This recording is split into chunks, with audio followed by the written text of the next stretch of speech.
starting in 5 minutes. Please find your seats.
Good morning.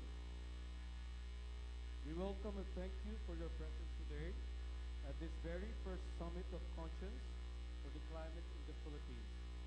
Gathered here today are leaders and representatives of faith-based organizations, civil society, academia, and the national and local governments, with a shared objective of mobilizing the consciousness of all inhabitants of our home planet.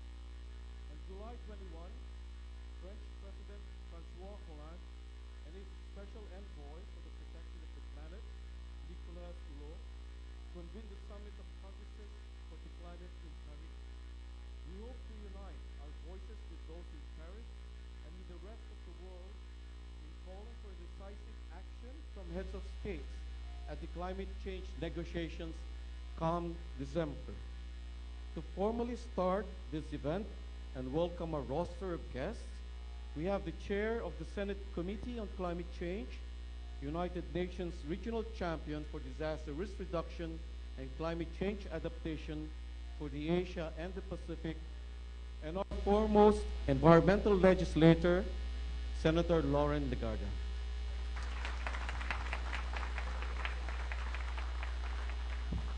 Thank you very much. I'm so excited.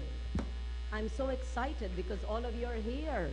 I'm not reading my speech as always. Whenever I am inspired and I'm excited, I just entered, I'm not kidding, I entered the room and it's full of positive energy because all of us, like-minded and similarly souled, if there's such a name, or soulmates are present here today.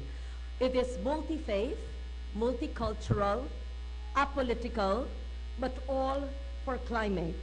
Whether you are from the environment sector or a climate activist or a media producer or belonging or heading a religious organization or from the diplomatic corps or a hudhud chanter or an indigenous person or a local government leader or a fisher folk.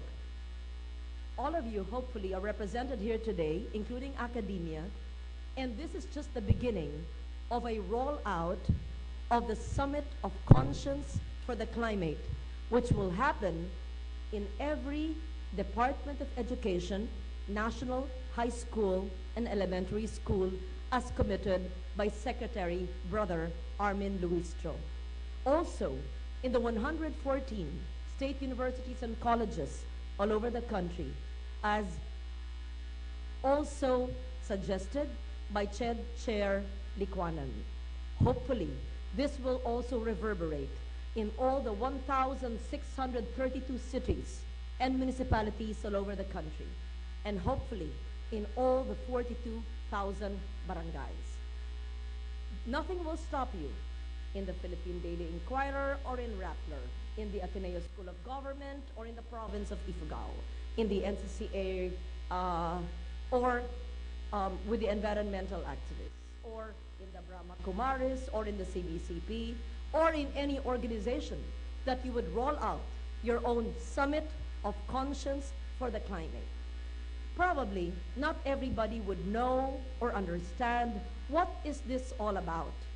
I only have 5 minutes, but thank you to Secretary Sering, who is a bit late this morning. I have her time.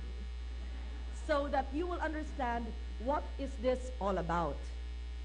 President Hollande came to the Philippines in February of this year, the first ever of a French head of state. He, together with President Aquino, inked what we call now as the historic document, the Call to Action on Climate Change. As we all know very well, the Conference of Parties, the 21st, will happen by the end of November and first week of December, where we expect an ambitious climate agreement so that all nations of the world will commit legally binding agreements to lower greenhouse gas emissions. This is the most historic, the most important document and agreement that will and should save our planet, save the lives of each and every individual breathing his or her life here on Earth. What is this summit all about? This is the beginning of a rollout towards the direction of COP21. Last July, President Hollande, through his planet advisor, Nicolas Hulot, who was with him in February, decided to convene a Summit of Conscience for the Climate in Paris. I was humbled to have been selected to represent the Philippines as chair of the Senate Committee on Climate Change and Environment and Cultural Communities, and also as UNISDR Asia Pacific Champion for Disaster Risk Reduction and Climate Change Adaptation. But more than that, we were able to see how people of different cultures and faiths united together in fighting all the ill effects of natural hazards which cause disasters, which exacerbate extreme weather events, and climate change. And so, on a similar stage like this, in the presence of Sigolene Royal and Nobel laureates and former Senate and former Secretary General Kofi Annan and former Prime Minister Mary Robinson and many others. Just Google in that Paris summit, I declare that the Philippines will be the first nation who will roll out the Summit of Conscience. And why not the Philippines? Or why the Philippines? Yes, because we care. And why do we care? Because Ondoy happened in 2009. Because Pablo happened in 2011. Because Sendong happened in Region 10. And because Yolanda happened in November 8th of 2013. And because it continues to happen. And why does it happen? Because of apathy, of business as usual, of I do not care. Do we segregate our garbage at source? Are we on the shift to renewables? Are banks lending to RE? Are we protecting our forests? Why are we killing Pamana? Why are we doing unsustainable forms of consumptive and extractive industries?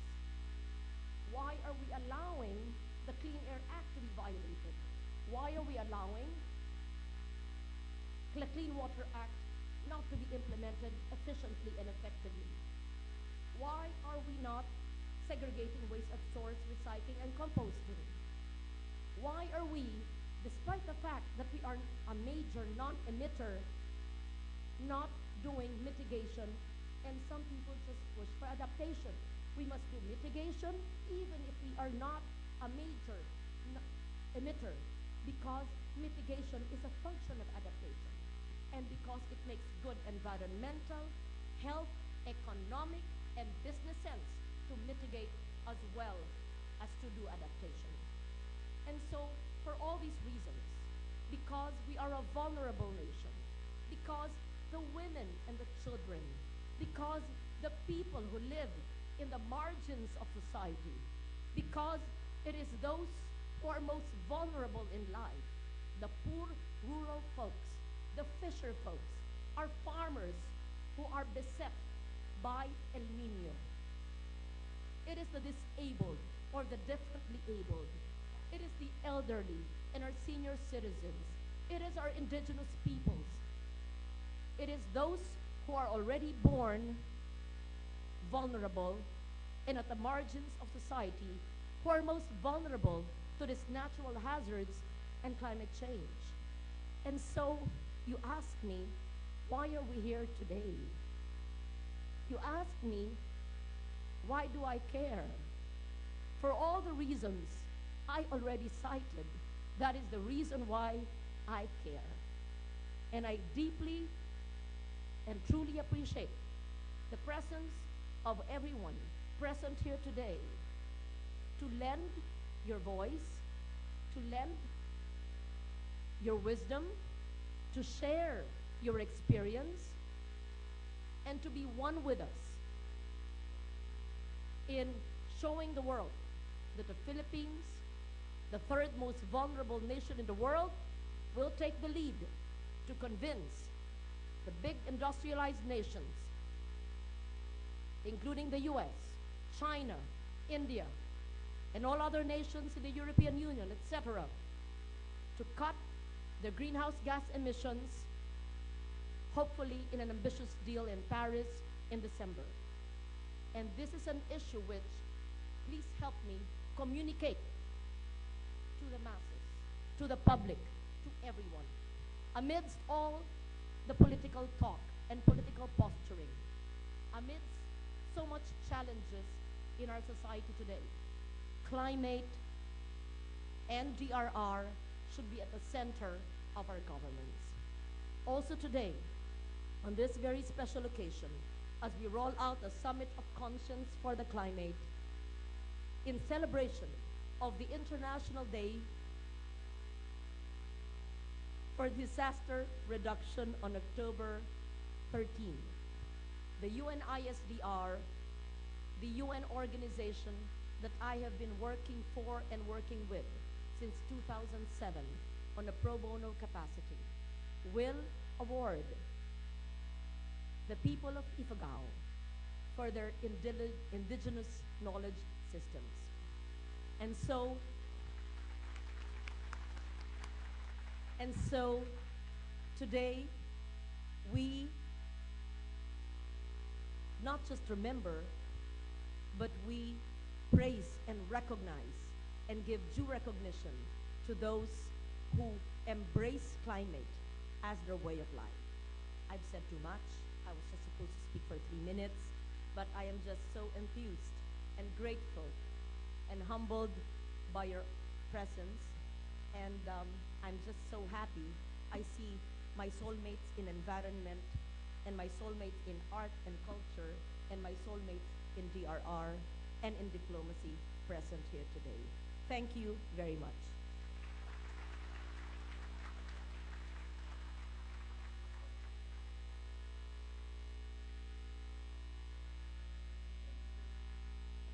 Thank you, Senator Lauren Legarda. With much enthusiasm, excitement, emotions, and passion for action, let us commence with our first plenary session. Speakers will share their personal stories, religious and ethical beliefs in answering the question, why do I care? We urge the speakers to observe the 3-minute rule to ensure efficient flow of our program. The first speaker is a lawyer, educator, environmental policy expert, and the current Dean of the Ateneo School of Government. Please welcome Dean Tony Lavini. I'd like to use this, I want to use my computer so I can stick to the 3-minute rule. Senator Lauren Legarda, Excellencies, Ambassadors, Secretaries that are here, colleagues and friends, good morning. Let me first express my thanks to Senator Legarda for convening this summit. This is such a wonderful, inspiring occasion. This is also a good chance for me to thank her for inviting me to be part of her Senate team in her important legislative work. My first government stint on climate change was exactly 20 years ago with Senator, now Commissioner Alvarez. This was in 1995, and I had just finished my doctorate in Yale Law School on climate change when he asked me to anchor the drafting of the Manila Declaration on Climate Change in the run-up to the first conference of the parties on the Climate Change Convention in Berlin in 1995. It feels right for an issue like climate change to find continuity and commitment across generations in this Senate, because if anything, climate change is an intergenerational issue. And this is the first reason why I care about climate change, why I feel in the most passionate way that we must work to overcome this challenge, why we must go to Bonn next week and Paris in December with courage in our hearts and imagination in our minds, so that once and for all we can say the world is on our way to overcome these most serious of sustainable development challenges. I care about climate change because I am, with my wife Maria Carmen, a father to 3 sons. I hope to have grandchildren too one day.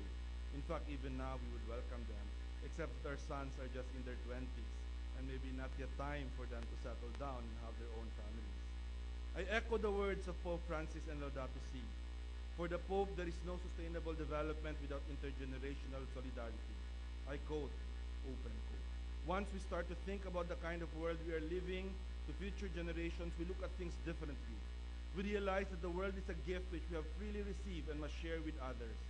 Since the world has been given to us, we can no longer view reality in a purely utilitarian way, in which efficiency and productivity are entirely geared to our individual benefit. Intergenerational solidarity is not optional, but rather a basic question of justice, since the world we have received also belongs to those who will follow us.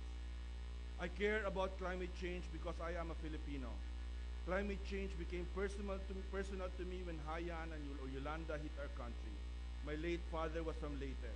One branch of my extended family was nearly wiped out because of the storm surge. An aunt died, several cousins died, only 2 or 3 of that family survived. Likewise, I am from Cagayan de Oro.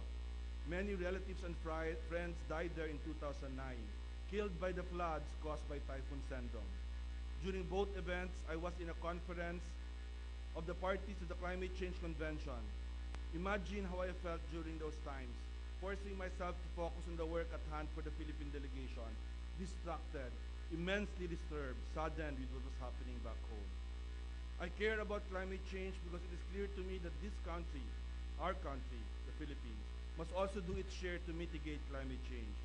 While adaptation should rightfully be our priority, we cannot be in high moral ground and call on other countries to mitigate if we ourselves continue to grow our emissions in an unrestrained manner. I have always believed that mitigation actions are no-regret actions. They are good for our country, our economy, our people, and our future. In this regard, I was pleasantly, in fact, happily surprised with the INDC submitted by our government for the Paris negotiations. While details still have to be sorted out, any of the analysis the INDC we submitted tells you it is ambitious and game-changing. As my president in Ateneo de Manila and the #1 climate scientist of the Philippines, Father Jet Villarin, said when I discussed this with him, he said, and I quote from him, "The only way this can be achieved, this INDC, is that we change fundamentally our economy, especially our energy and natural resources sectors. That is exactly what the whole world needs to do, and that is what Paris must deliver. I'm proud that our country has committed to do that." I care about climate change because I'm a Mindanaoan. I was born and raised in Mindanao. Currently, I spend 2 days there to teach constitutional law and environmental law. I work on peace and LUMAD, or indigenous peoples' issues. Mindanao is ground zero for climate change in the Philippines. It's not just strong typhoons like Bopa or Pablo that destroyed communities and devastated trees, crops, and coasts, but it is also drought that affects our energy, water security, and agriculture in our island. But climate change will also exacerbate conflict in Mindanao. Already, the island has been riven with war and killings in Moro and Lumad areas. Politics is the main reason, but second to it is environmental injustice. Climate change will worsen that.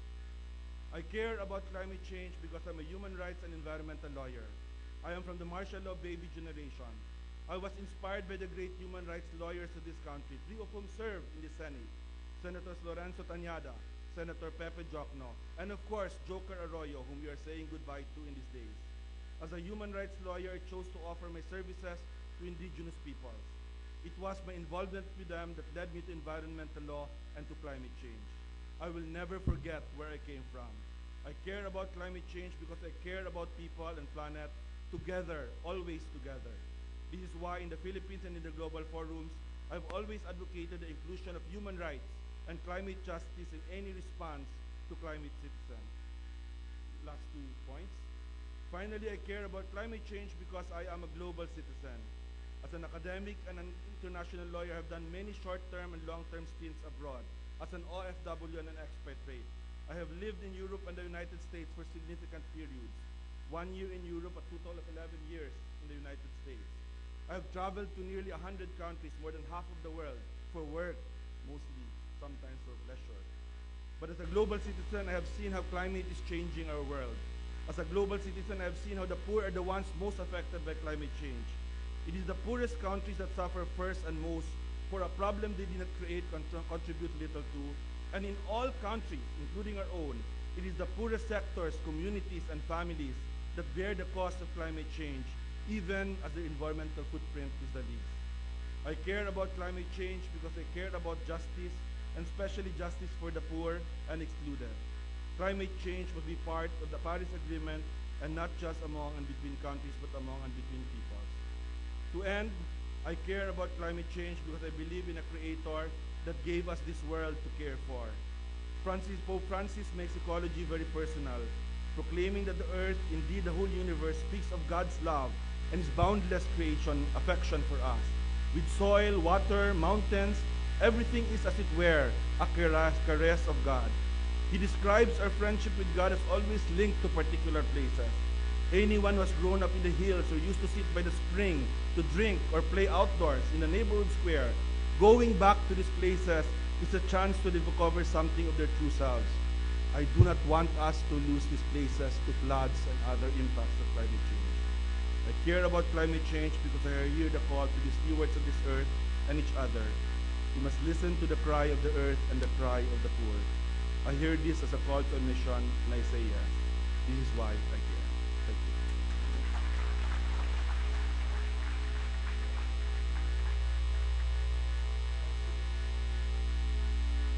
Thank you for moving us, Dean Tony.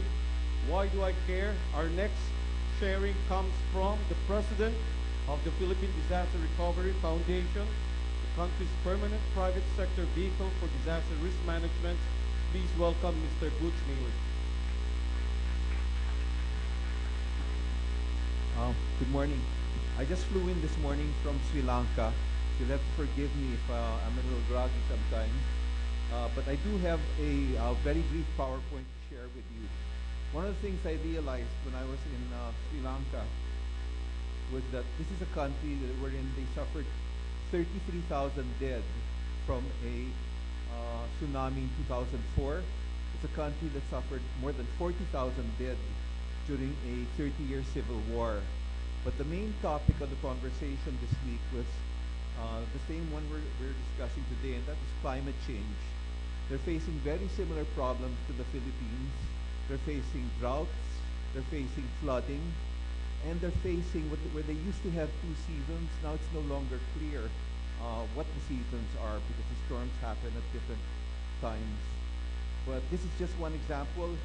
Frankly, it reminded me of many places that we've seen in the Visayas. It's a devastated, it's destroyed school building in the Tamil area in the town of Jaffna, which is the former rebel capital. It's never been repaired. But let's move to the next slide. As you all know, we had a much worse storm over here. As the senator mentioned, during Ondoy, that's how the Philippine disaster recovery started. And then we kicked into high gear after Yolanda. I guess my concern is the effect on business. And the reason that's important is that I think nothing gives a person more dignity or more of a sense of reliance than to have a job or to start a business. These are some slides, and with my apologies to Doris Ho, the CEO of Magsaysay Shipping. She presented this at Apex Iloilo. But you can see from these slides that the damage to business from climate change in terms of stock assets is almost $4.2 trillion should the temperature warming continue to increase. There are many ways it affects business. There are direct losses, as we see here, through the destruction of companies' assets. There are indirect losses because of the disruption of the business, impacts on the supply chain, and there's also the wider impact, the loss of market share, labor shortage, more costly insurance. Now this mostly affects as well small and medium enterprises. 1 in 4 small and medium companies never reopen after a major storm. 84% of small businesses lack disaster insurance. And so we're trying to focus on new financial instruments which will help small companies recover after a storm. What we're also trying to do, we'll go to the next slide, is that we're building a disaster operations center outside of Manila at the former air base in Clark. The whole idea is to coordinate the public-private sector efforts for future disasters and to prevent them from happening if we can. To give you a conceptual design that was done gratis actually by one of our leading architectural firms. We hope to have this operational by early next year. In addition to this physical structure, there's a number of training sessions that we're doing as well.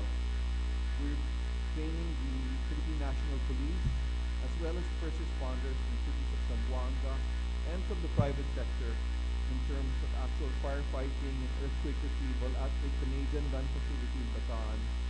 We're also working with Philbox for a 5-day training in terms of earthquakes and what to expect.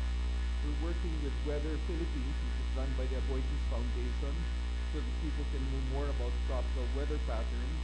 And lastly, responsible training for small and medium enterprises so that they can be ready in terms of business continuity, working with the UP Institute for Small Scale Industries.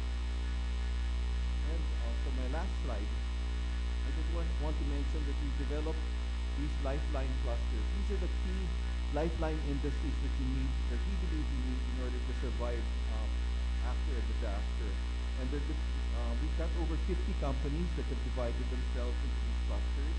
We've got logistics, telecoms, water, sanitation, emergency supplies, power, fuel and energy, early recovery, which includes finance, and then church and lesbian health. And the whole idea is that these are companies that don't necessarily like each other, don't necessarily talk to each other, but under at least this organization, they're able to work together for a common cause.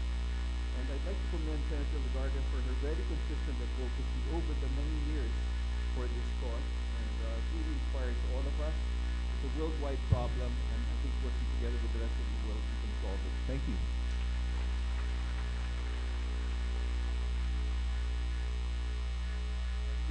Thank you, Mr. Mealy.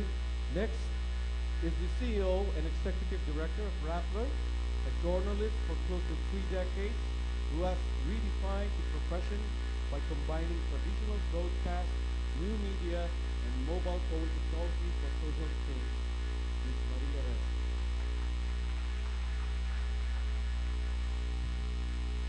This is fantastic.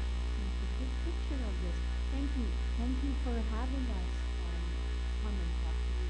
We can't stop it.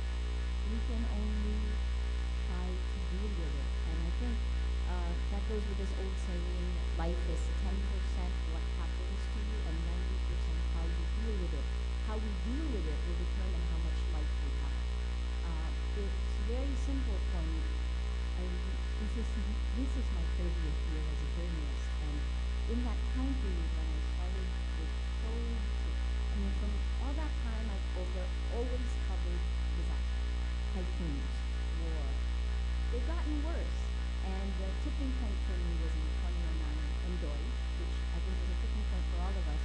I was heading a news group then, and my boss called me up and said, "You gotta go do something and rescue people."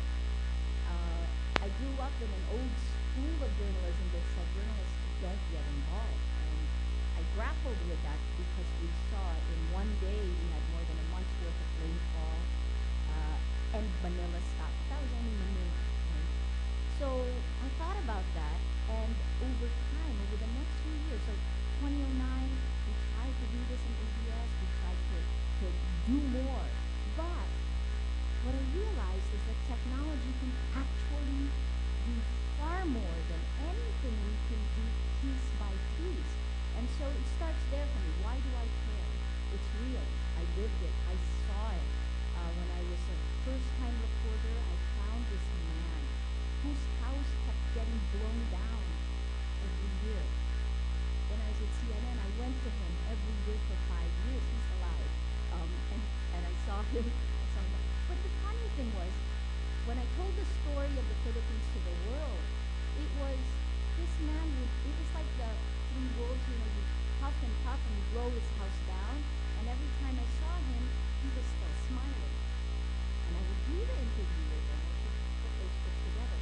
He was still smiling.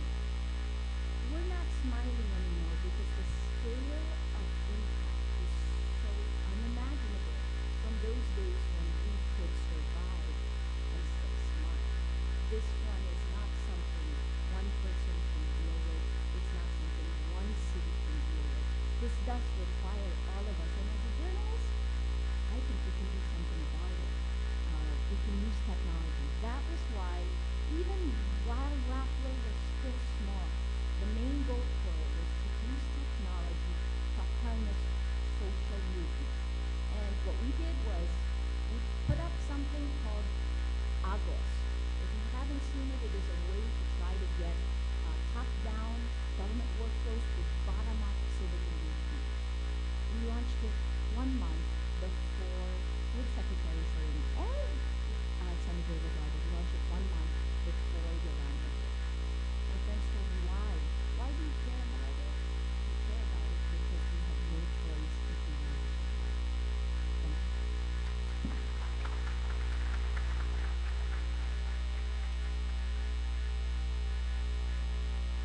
Thank you, Ms. Reza. Next speaker is an artist who hails from Baguio. and known internationally as the father of independent film in the Philippines. In 1967, he graduated with an MBA at the Wharton School, worked as an economic advisor with the OECD in Paris for 5 years, as an expert on the distribution of chemical fertilizers in developing countries. Before he saw light, in 1971, he made a U-turn to return to his artistic side. He tore up his MBA diploma, wow, and started growing his beard and picked up his bamboo camera.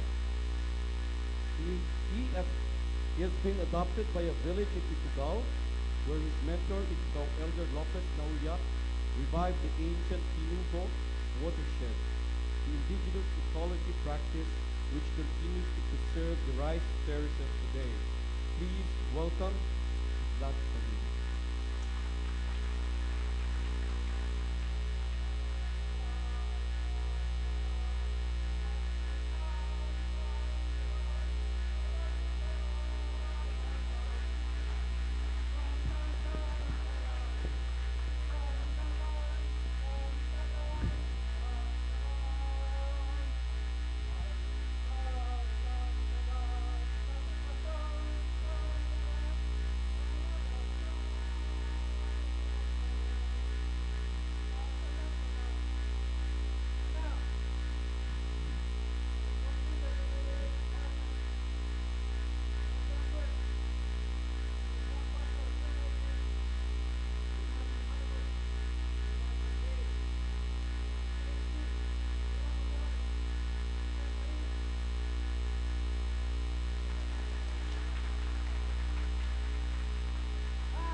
before I get carried away with my personal expression of why I care, let me just add a couple of footnotes to this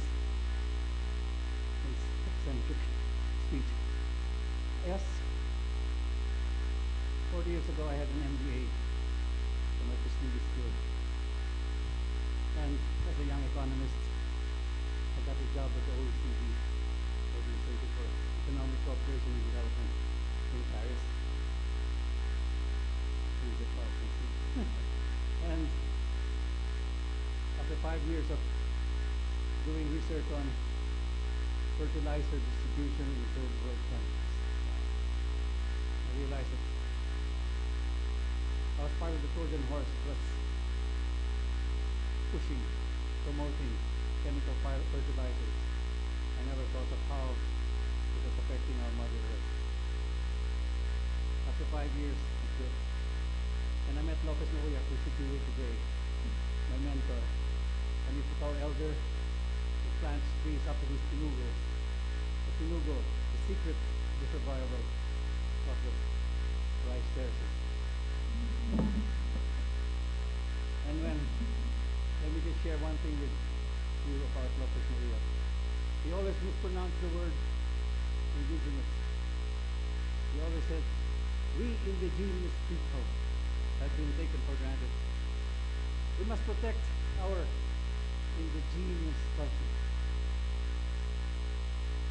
Why? This mispronunciation was a cosmic one. It summarized it all. And I said to myself, I don't need this paper anymore.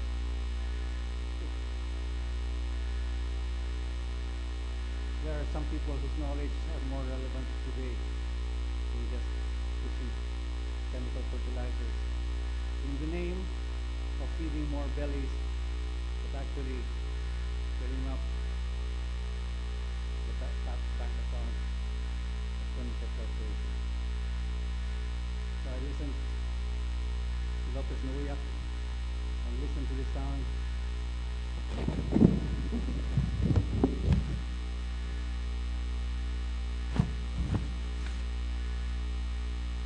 Realized that if I was part of the Trojan horse, I could not continue even if I loved my country.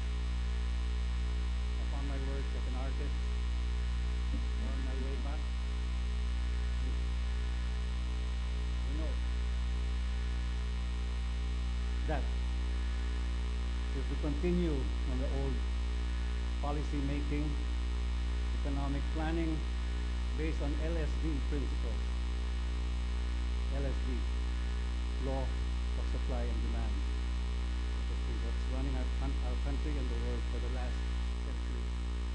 We have to rethink that. We have to start all over again. We have to turn ourselves inside out. Help Mother Earth recuperate.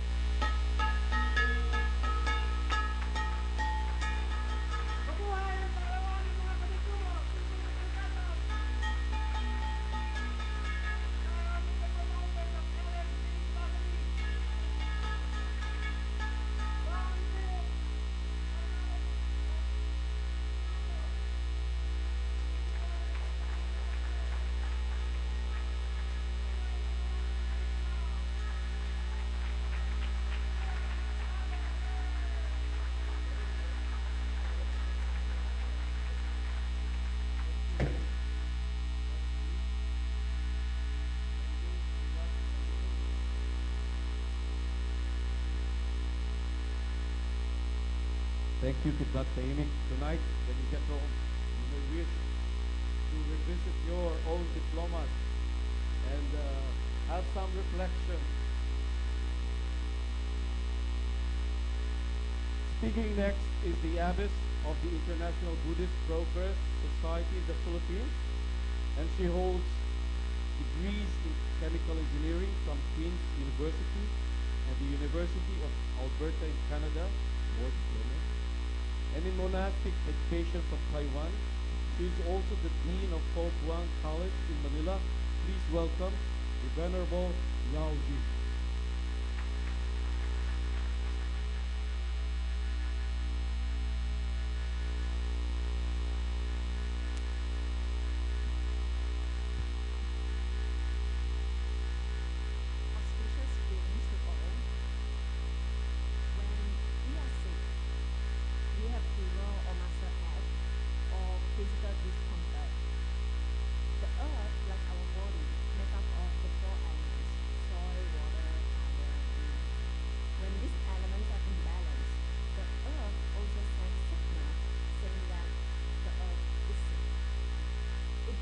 self-devastating disaster as it were of expressing, such as typhoon, landslide, and earthquake.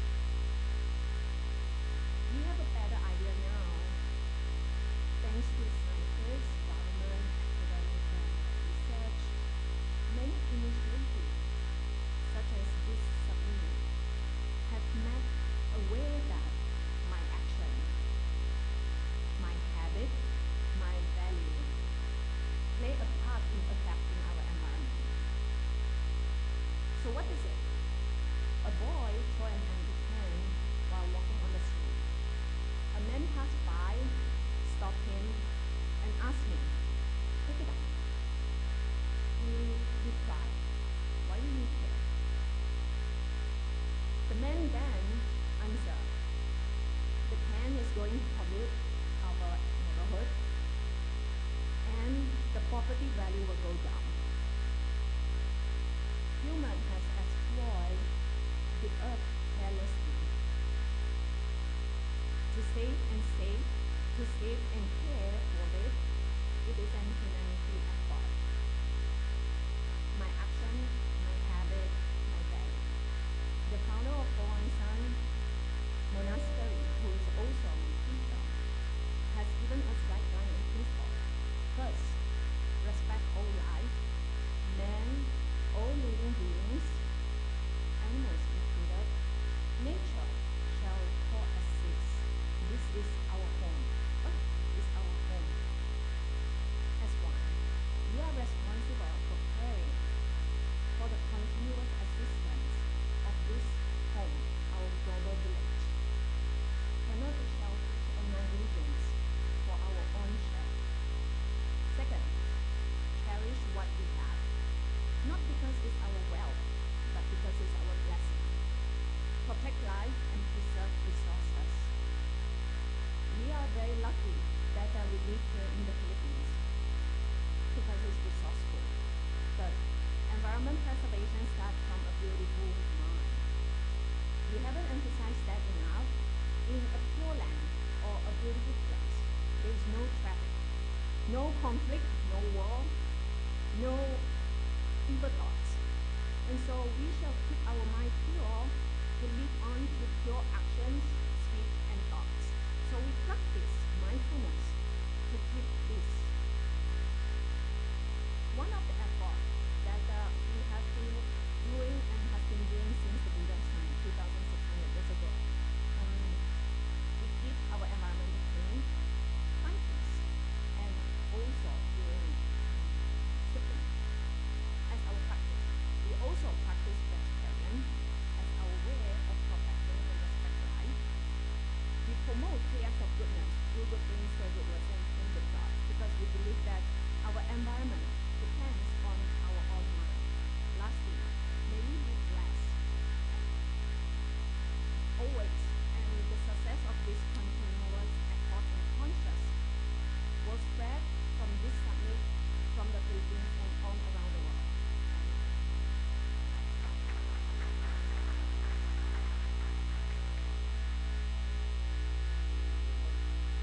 Thank you very much. Our next speaker is the Executive Director of the Ministry of Ecology of the Archdiocese of Manila and the Parish Priest of St. Anthony de Padua in Manila. This priest and educator traces his roots back to Caritas Manila as one of its former scholars and now co-anchors of two shows on Radio Veritas. Please welcome Reverend Father Benny Swanson. Good morning, Senator Ligada, and good morning, everyone. Just a note before I proceed to this reflection, what a turning point in my life, why I became interested in the care for the environment, was when I read a book by Rachel Carlson, which is entitled Silent Spring. Unfortunately, she died without seeing everything that's got written material or being addressed. So let me proceed. Why do I care? Because foremost, I am a Christian and I believe that God made everything. He created me in His image and likeness and has assigned me to be a steward of His creation. Stewardship means healing and keeping creation in accordance with the will of God. As Pope Francis said in Laudato Si, it implies a relationship of mutual responsibility between human beings and nature. All creation is God's gift. The earth and all that is within it is the Lord's. Thus, the destruction of creation is extremely serious, not only because we are supposed to be its stewards, but because human life is itself a gift, which must be defended from various forms of debasement. Why do I care? Because we are failing as stewards. We have not been taking care of our home. You know, in 1988, the CBCP issued a pastoral letter entitled, "What is happening to our beautiful land?" and have given us an urgent warning to act with alacrity. They said, to put it simply, our country is in peril. All the living systems on land and in the seas around us are being ruthlessly exploited. The damage to date is extensive, and sad to say, it is often irreversible. That was said 1988, 27 years ago. We can also apply this statement to the conditions of the world today. Why do I care? Because creation is being disrespected. In the process, God, the Creator, is also being disrespected. This assault on creation is sinful and contrary to the teachings of our faith. The Bible tells us that God created His world, that He loves His world and is pleased with it, and that He created man and woman in His image and charged them to be stewards of His creation. God, who created our world, loves life and wishes to share this life with every creature. St. John tells us that Jesus saw His mission in this life. I have come that they may have life and have it to the full. Why do I care? Because the earth is our common home, and so far there is no other. St. Francis even went as far as likening it to a sister with whom we share our life, and a beautiful mother who opens her arms to embrace us. Unfortunately, some people or countries now think that they will not be affected with what are happening in other countries. Worse, those who had little or no participation at all in the warning of the earth will be the first ones to suffer its consequences. Why do I care? Because it is the simple fact of being human moves people to care for the environment of which they are a part. I, as a Christian, in my turn, realize that my responsibility with creation and my duty towards nature and the Creator are an essential part of my faith. It is good for humanity that the world at large and we believers better recognize the ecological commitments which stem from our convictions. For me, it is not just about economy or politics. It is also about spirit. Why do I care? Not just because, as some claim, we inherited this planet from our elders. Not just because some claim that we borrowed this planet from our children. More than these beautiful claims, because this planet is a gift from God. Why do I care? Because God is giving me an option, now as written in Scriptures.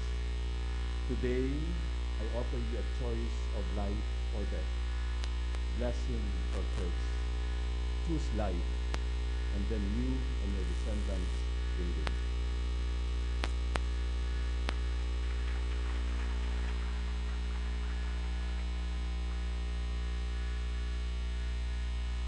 Thank you, Reverend Father Swanson. Let us welcome the Chair of the National Commission for Culture and the Arts, Professor Felipe de Leon.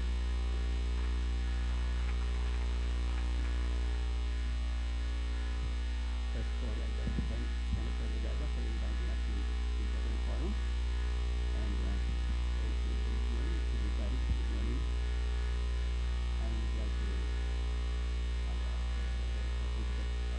statement and relation to what the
carbon equivalents, with about 50 to 100 or more also liquid water power.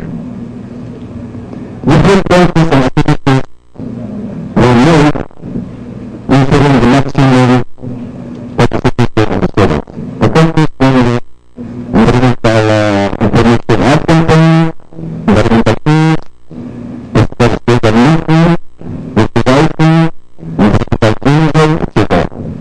And environmental activities like school protection, furnishing, destruction and the importance of solid waste management, and community service like solid waste segregation.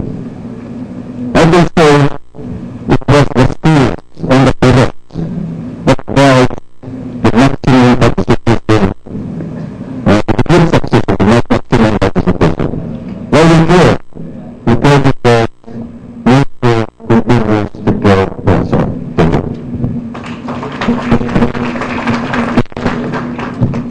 Thank you to any Mayor Al of San Francisco Community Challenge. Next is the state representative of the youth in the 16th Congress. Let's welcome Congressman Terry Ridon of Kabataan Party List.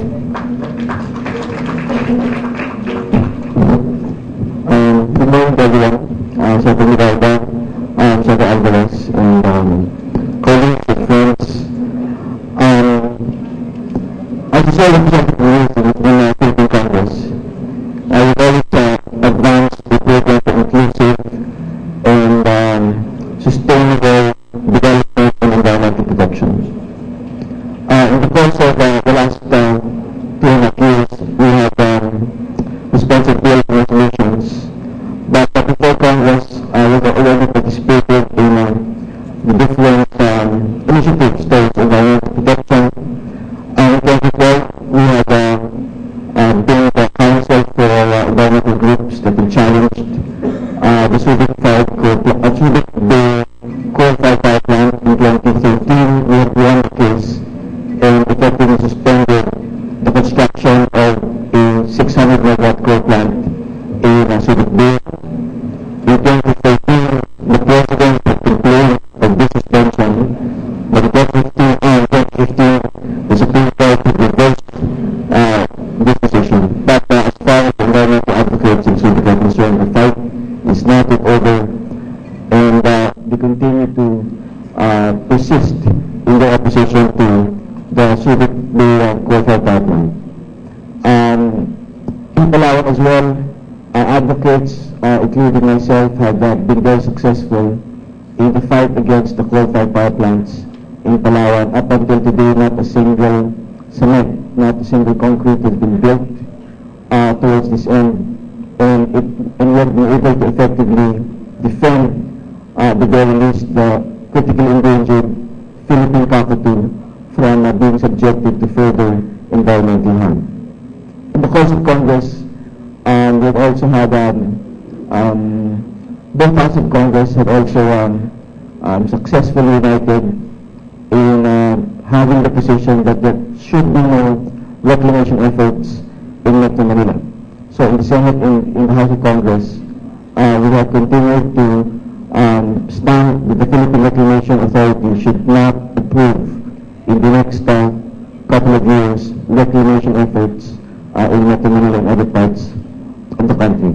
In Congress as well, we have stood for the defense of Liman's indigenous peoples, particularly those that are currently subjected to militarization efforts, among others.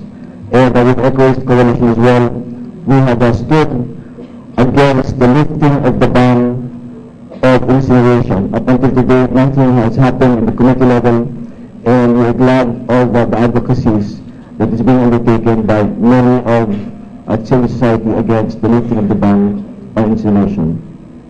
Ladies and gentlemen, the fight for the environment cannot be won simply by the champions or advocates alone. It needs to be fought and won by the people, not just in our hundreds, nor in our thousands, nor just in our millions, but millions upon millions of our people. Thank you and good morning. Thank you, Mr. Ridon. Next is an environmental lawyer and activist, Attorney Maria Paz Ipat Luna.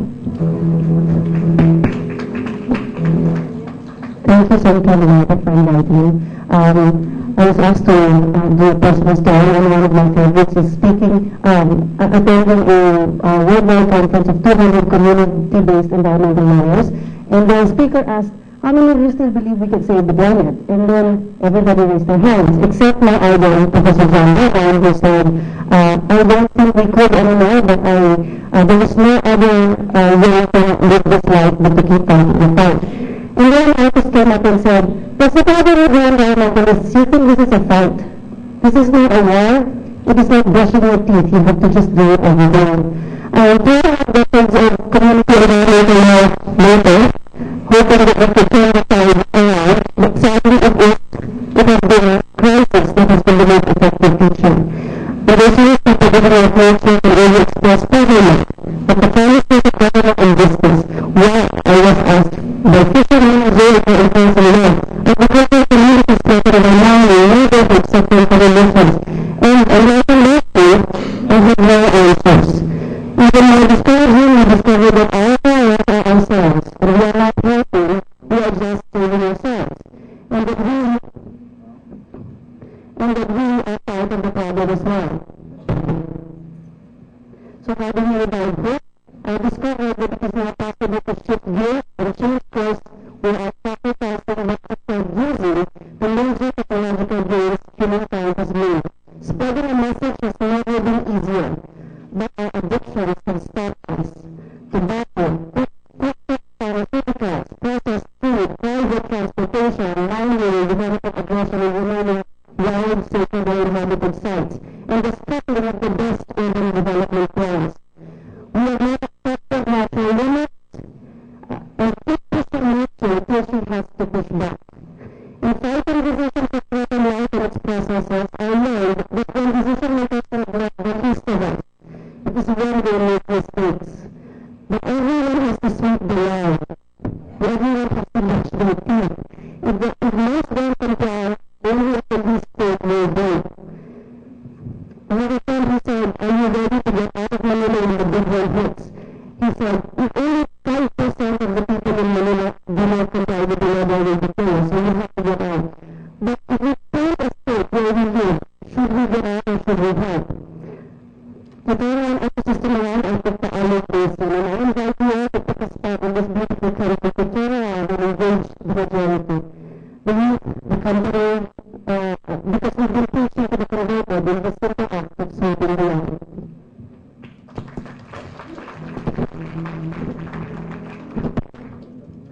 Thank you, Attorney Luna. The next sharing comes from the President and Chief Operating Officer of the Bangsamoro Religious Coordinating Council from Sultan Kudarat. Please welcome Imam Nuruddin Nawal.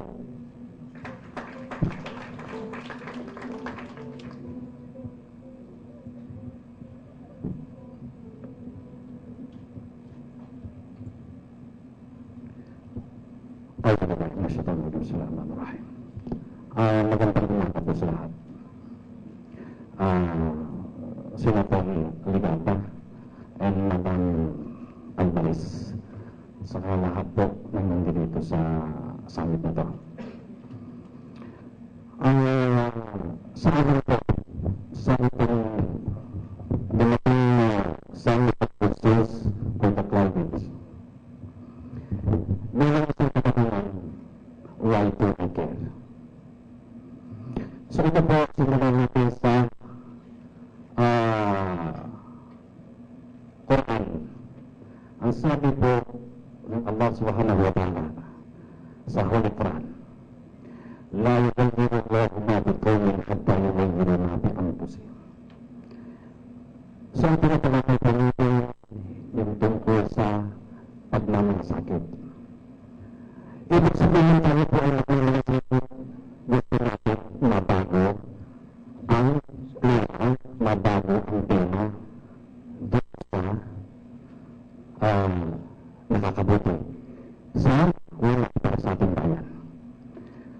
Second, para sa ating mabilang taon-bayan mga tulong sa economic. So ito po ay hindi mapapagawa ang pera kung hindi po natin tayo, hindi po tayo ang unang magbabago. Dahil tayo po ang pag-improve, tayo po ang pagagawa. Tayo po ang sumasagawa dahil yung binatari ng pagkakaroon na plano. So ang plano po, nilikha po ng mahal ng kinapangaral. Pero kung kamunduhan natin tayo po ang nagpapaganda, tayo ang magsasayos upang nagkaroon tayo ng tahimik na pamumuhay. So, ang hilig namin po, pagtunan natin ng pansin, ang mga kalikasan dahil karamihan from Mindanao to Davao ay muna. Kaya, hindi ito ang klima natin. Second po, itong mga sumusunod na henerasyon ng mga kabataan, pagtunan po natin sila ng pansin upang sa ganun, magkakaroon ng patutunguhan yung kanilang buhay at yung mga mga tao, pagbigyan natin ng pansin sila. So thank you. Wassalamualaikum warahmatullahi wabarakatuh.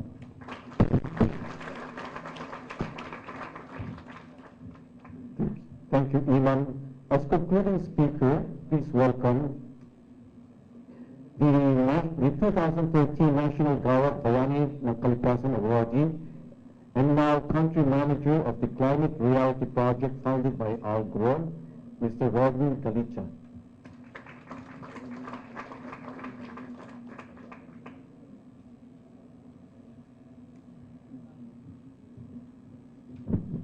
Isang pagkilala po at pagpupugay sa ating mga ninuno at sa mga katutubo ng Pilipinas.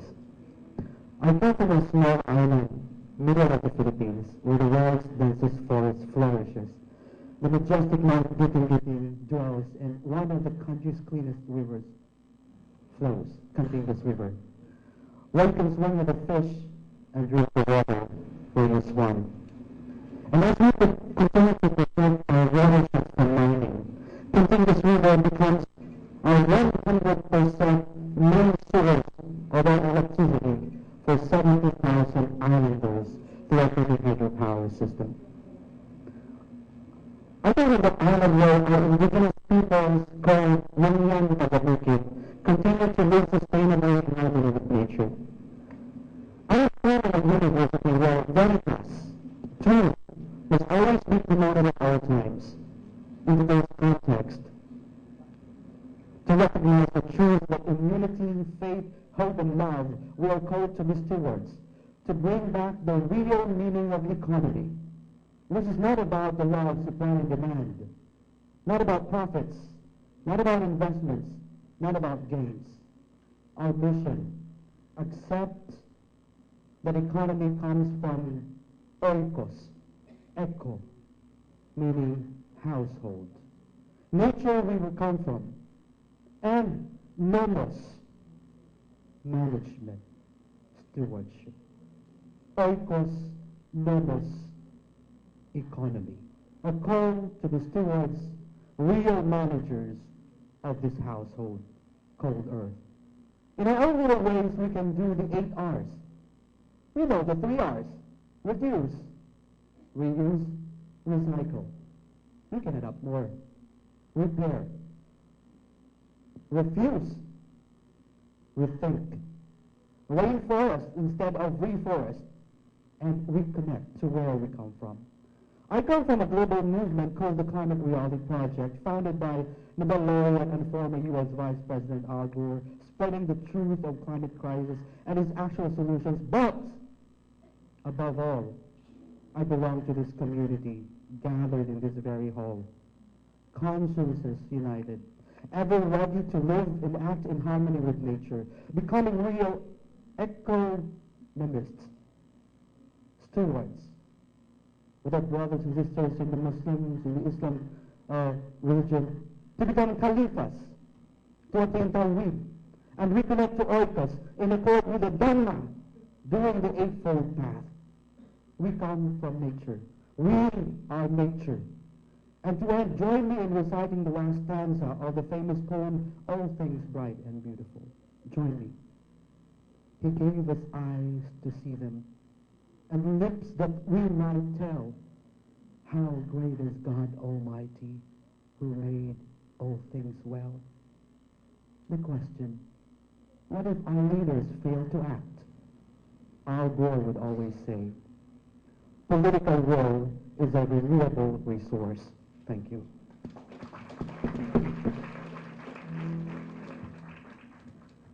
Thank you, Mr. Kalicha. At this point, we bring you a video of COP21 entitled Together We Write History, and it's followed by a message direct from Paris from the originator of the Summit of Conscience, Nicolas Hulot.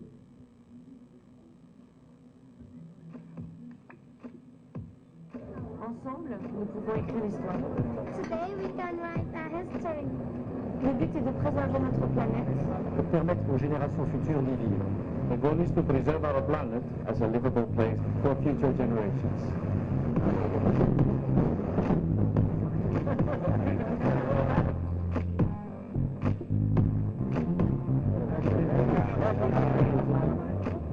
Aujourd'hui à Manille, nous appelons collectivement La communauté internationale à conclure un accord ambitieux, équitable et universel sur le climat.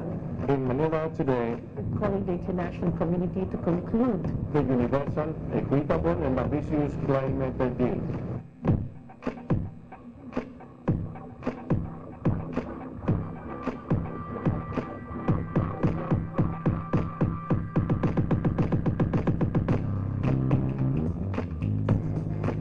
Nous appelons à la solidarité et à la justice face au changement climatique.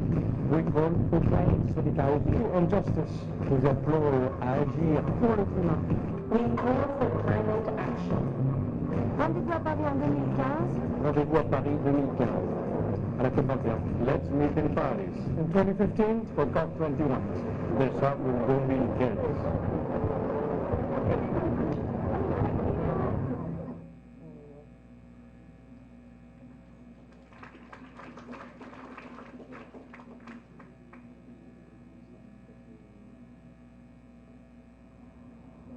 Au mois de décembre de cette année, à Paris, l'ensemble de la communauté internationale va se réunir pour tenter de se mettre en situation que la crise climatique ne nous échappe pas.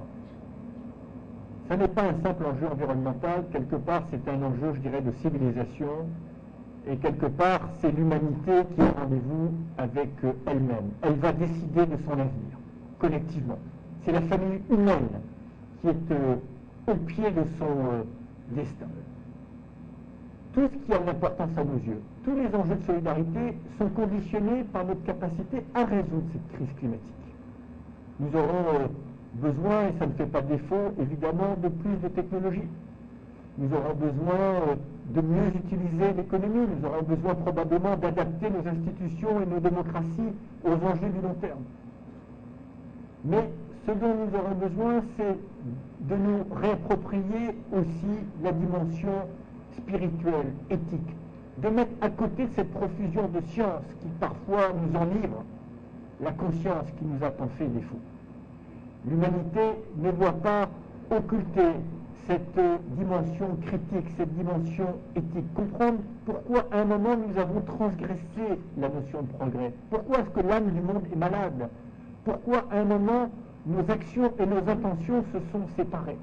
Comprendre l'origine de ces crises pour mieux en traiter non seulement les symptômes, mais surtout les causes. C'était l'esprit du sommet des consciences à laquelle la sénatrice Lorraine Legarda a participé avec le patriarche Bartholomé, avec d'autres consciences comme le cardinal Tuxon et bien d'autres. Et c'est pour ça que je me réjouis que ce sommet des consciences se reproduise de l'autre côté de la planète et qu'aux Philippines et dans l'espace asiatique, cette dimension-là également puisse se déployer.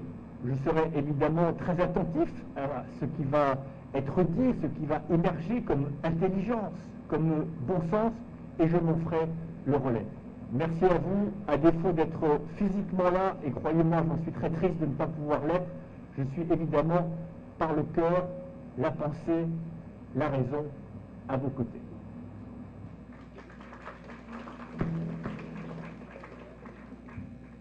Merci beaucoup. The French Embassy Charge d'Affaires, Mr. Laurent Legodin will now deliver his message. Thank you.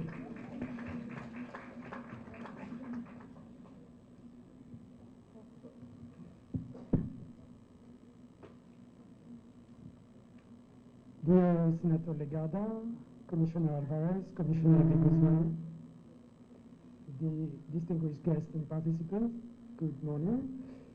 I would like to echo Mr. Ulo's words because I know that he would have liked to be here today, really. And I've attended and I've listened carefully to what has been said, and I will report to him. And I can say that it has been really inspiring and deeply moving to all of you talking about this climate change issue and the fight that we have to act on together. And this objective is exactly the one that the 14,000 delegates that will gather in Paris in December will have to tackle as well. We all feel the emergency and the need now to take action quickly and efficiently for the climate. We have seen the multiplication of climate refugees, excessive pollution, the extinction of animal and plant species.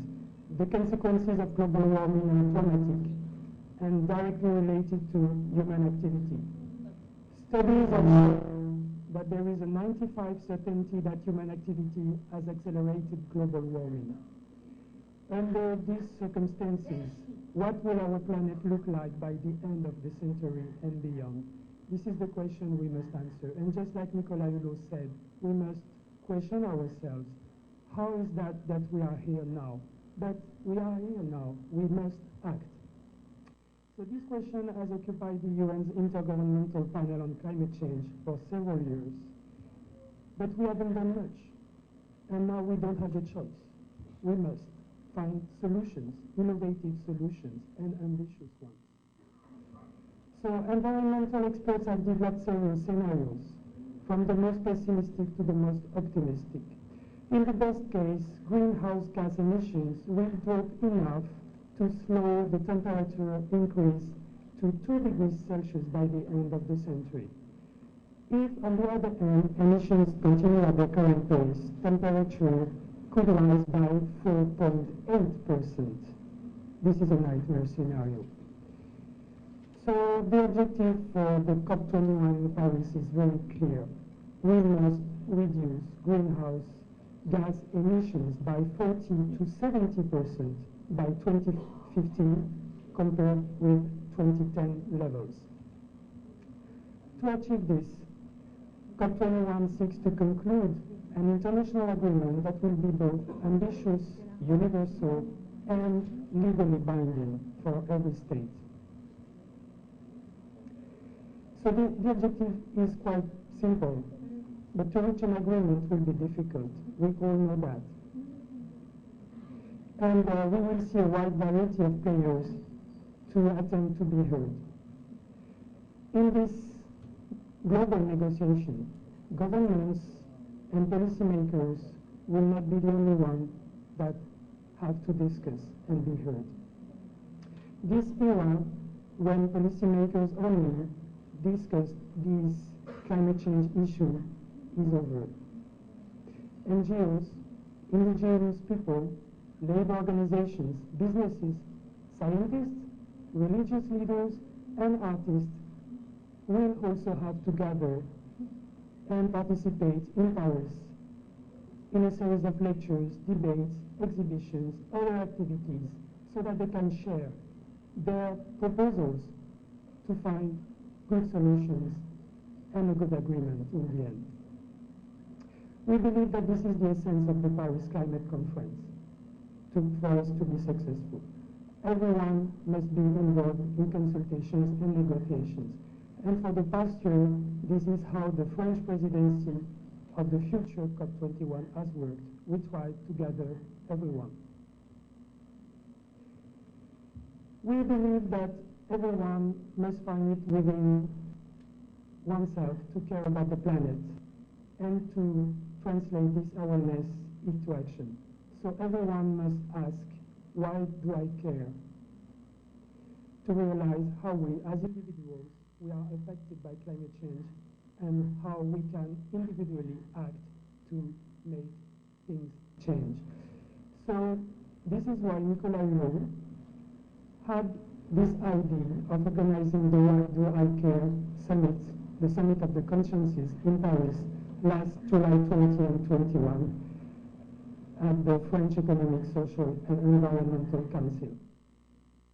So alongside the French President, Mr. François Hollande, and Mr. Hulot, among all the leaders that were there, the Philippines were represented by Senator Legarda, and an appeal was launched then to save the planet.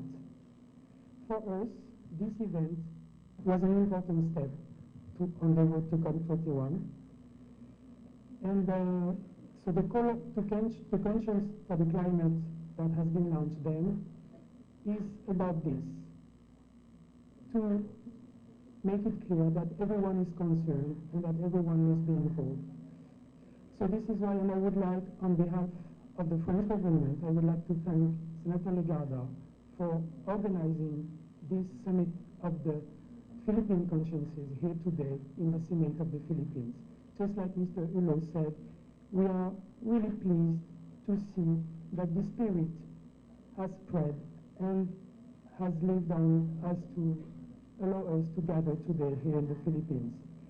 We are very pleased to see representatives from different sectors of the Philippine society, groups and faiths here today to take a common stand for the planet.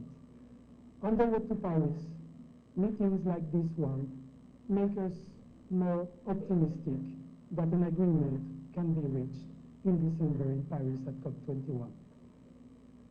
You may remember that when President Hollande came to pay a state visit last February, which was the first ever state visit by a French president to the Philippines, this climate change issue was high on the agenda, on the bilateral agenda. And then we also launched a call, the Manila Call on Climate Action, that was read in Malacañang's Gardens by French actress Marion Cotillard and by Senator Legarda. And this call also had an impact in the preparation of COP21. So this is why we here in the French Embassy, we decided to organize in this current week a week of activities which name is COP21, The Road to Paris Starts in Manila, because those were the words of President Hollande last February. He said that for him, the road to Paris, that is the road to COP21, starts in Manila, because he valued the importance of the Philippines in the global negotiation. He valued the importance of the Philippine voices being heard by other stakeholders when it comes to make a negotiation, because the Philippines is a vulnerable country, but at the same time, it's a country that is doing its best to adapt and to lessen its house emissions. So this is for us very important. This partnership between France, between the French presidency of COP21 and the Philippines in the preparation of COP21 is very important.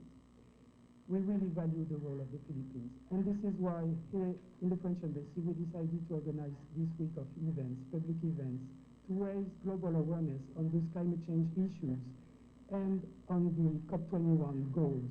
Because we had this feeling that the Philippine civil society is very vibrant about those climate change issues, that there are many things that can be shared and shown to the world in preparation of COP21. COP21 will now be in about 50 days, and it's still time to make our voices being heard. I would say it's more than even time to fight for climate change, against climate change. So we had this whole week of conferences, art exhibits, because we value also the role of artists. And this is my real pleasure today to be among you in this summit, because we view this as a collective effort. And if I may just say a word about what we are organizing tomorrow to close this week. Tomorrow, we will have a symbolic bike ride that will start at 3 p.m. from the Rizal Monument, and we will tour Intramuros. The objective is to show very plainly that the road to Paris indeed starts in Manila. And we will bike to show that we can change the way we move through the city so that we can make a difference. So we will do that, and I hope that most of you can join us. It is free.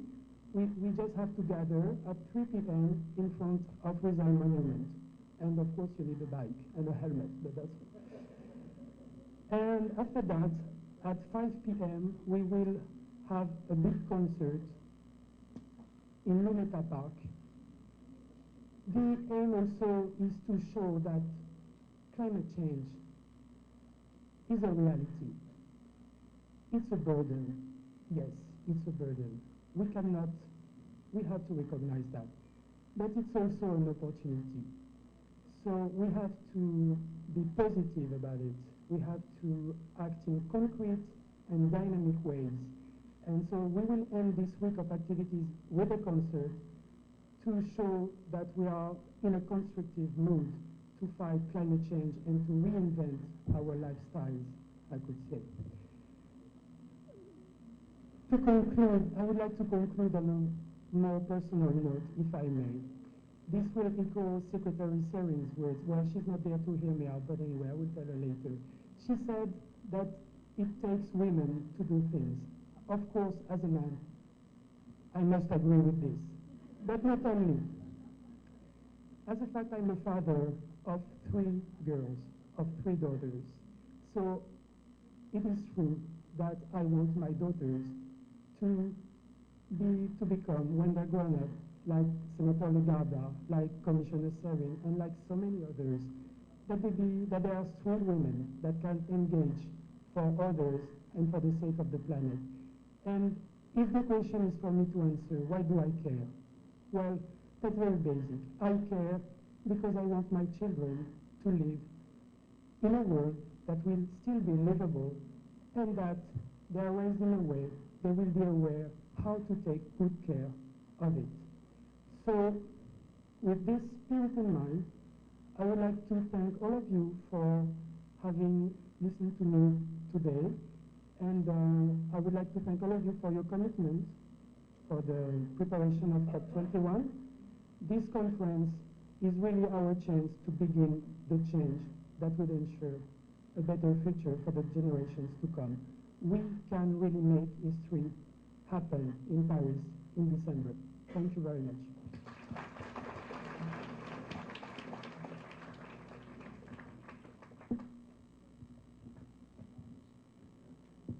Thank you very much, Mr. Legudec. At this point, we will be signing the call to conscience for the climate, and we would like to invite Senator Lauren Legarda and also Undersecretary Jonas Leones of the Department of Environment and Natural Resources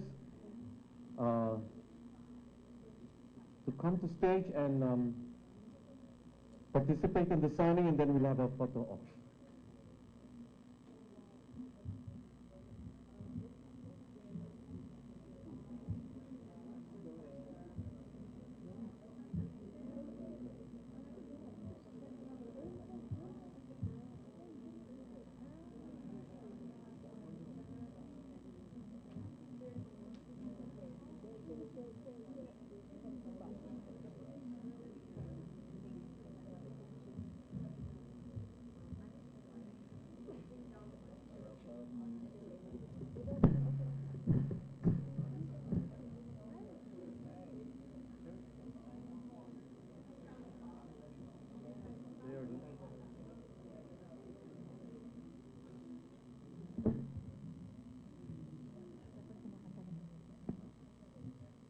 Okay, and may we invite Joey Ayala to come over and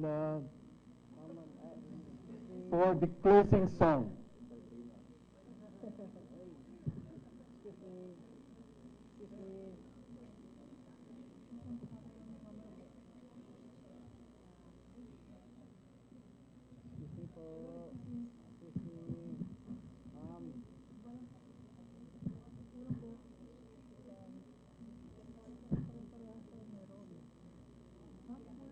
Kulang po.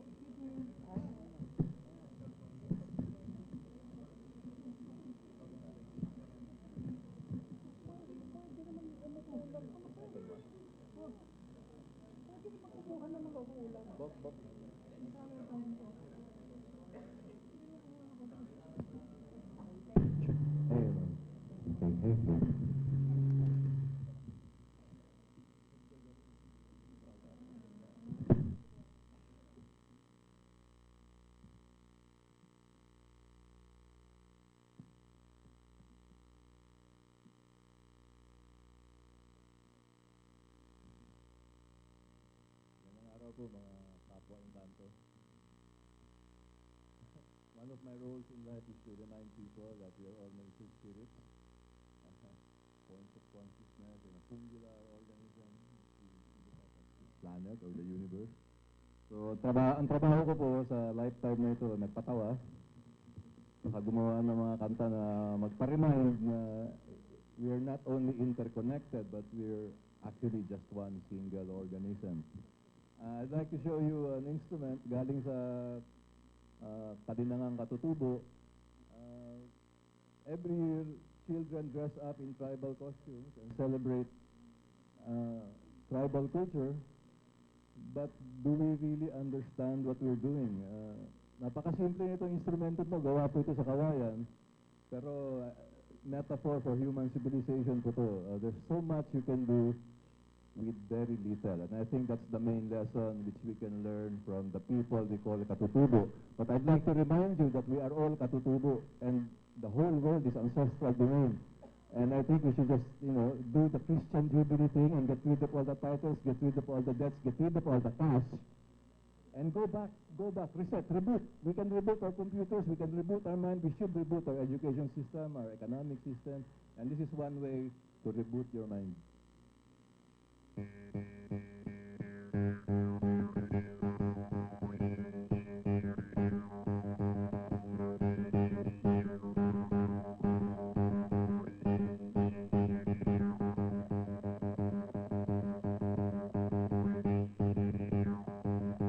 What am I doing? 30 minutes po ito, 30-minute piece. Kaya maiksi lang ang panahon natin at gusto ko rin ngayong kumanta. So, ito na lang. Ma'am Ipat, boss ko yan. Ma'am Ipat. Pag narinig nyo yung, tabi po, palabiro. Ang sagot po ninyo ay, mapaglarong engkanto. Okay. Reminder lang po yan na mga engkanto tayo, we're nature spirits. Na po? Testing. Tabi po, palabiro. Mapaglarong engkanto. Okay. Yung ating ginagawa sa buhay, huwag tayo masyado seryoso, kailangan may element of playfulness so we can sustain our development, di ba? Kasi kung seryoso tayo palagi, we will not be able to sustain what we're doing. Game. One more time. Tabi po, palabiro. Very good. Okay, true story po ito. This happened to me in Mount Banahaw. Healthy ecosystems have a way of supporting a whole variety of consciousness forms. Kasama na yung mga tao. Naglakad ako sa daang patikan, sa sobrang dulas ay napilitang magyapak, hinubad ko ang bagong sapatos ko, tinali sa aking backpack, gumapang paakyat sa putik at bato, at nakarating sa balikat ng bundok, naglakad paloob sa makapal na kahuyan, nakarating sa baang madamo ng sapatos ko, isusuot na sana, tanan na lamang ang natitira, kung saan naman nakarating ang kaliwat, binalik-balik ay di pa rin makita, ano ngayon ang gagawin ko? Isa na lamang ang sapatos ko, ito na ba yung sinasabi nilang pinaglaruan? Tabi po, palabiro. Tabi po, palabiro. Tabi po, palabiro. tabi po, palabiro. Ayan, dumadami yung populasyon ng Encanto. Walang birth control ang Encanto, no? Sa awa ng Diyos ako na may nakarating sa puok tulugan takip silim na inabutan ng antok na ng pagod at dilim at hihigan ko'y nilapag na mga mata ko ay pumipikit-pikit biglang nagliwanag ang langit. Ako'y tulingalata nakita ko di mabilang na bituin ng gigising isang turong kuliglig nag-awitan biglang sa mga napalakay nagkukapatukakan mga dahon at sangay nagbalakpakan paano matutulog niyan? Tabi po, palabiro. Tabi po, palabiro. Tabi po, palabiro.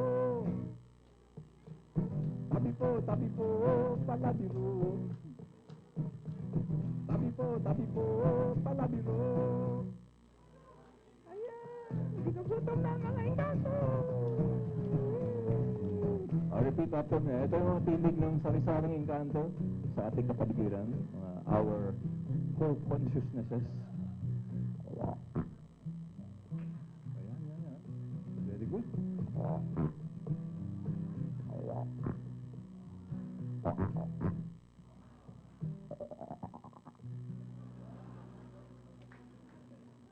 You sound like laughing frogs. Fill in the blanks. Galing,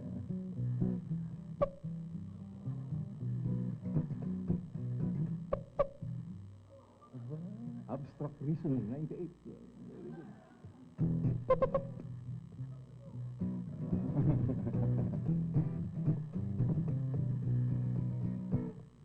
Sa awa ng Diyos, nakatulog din ako.